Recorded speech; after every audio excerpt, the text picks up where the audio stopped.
ശരിക്കും പറഞ്ഞു കഴിഞ്ഞാൽ നമുക്കൊരു അസുഖമൊക്കെ വന്ന് നമ്മൾ ഡൗൺ ആയിരിക്കുമ്പോൾ നമ്മൾ യൂഷ്വലി എന്താ ചെയ്യാറ്? നമ്മൾ മരുന്ന് കഴിക്കും, നമ്മൾ റെസ്റ്റ് എടുക്കും, എന്നിട്ട് ആ അസുഖം മാറ്റും.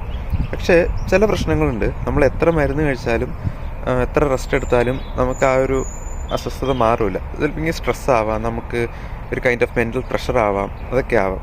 പക്ഷേ ആ സമയത്ത് നമ്മൾ ചെയ്യുന്നത് എന്താ? നമുക്കൊരു ക്ലോസസ്റ്റ് പേഴ്സൺ ഉണ്ടാവും. ആ പേഴ്സണിൻ്റെ അടുത്ത് നമ്മൾ കോൾ ചെയ്യുന്നതാവാം, അല്ലെങ്കിൽ മെസ്സേജ് ചെയ്യുന്നതാവാം, അല്ലെങ്കിൽ അവരോട് കുറച്ച് നേരം നേരിട്ട് സംസാരിക്കുന്നത്, അവരോട് ടൈം സ്പെൻഡ് ചെയ്യുന്നതാവാം. ആ സമയം നമുക്കൊരു ഹീലിംഗ് ഫീൽ ചെയ്യും, നമുക്ക് സ്ട്രെസ് റിലീഫ് ഫീൽ ചെയ്യും.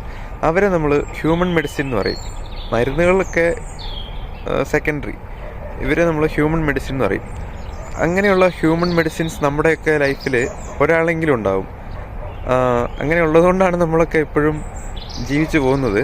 അപ്പോൾ നിങ്ങളുടെ ലൈഫിൽ അങ്ങനെ ആരെങ്കിലും ഉണ്ടെങ്കിൽ അവർക്ക് ഈ വീഡിയോ ഷെയർ ചെയ്തിട്ട് പറ, I thank you so much for your existence.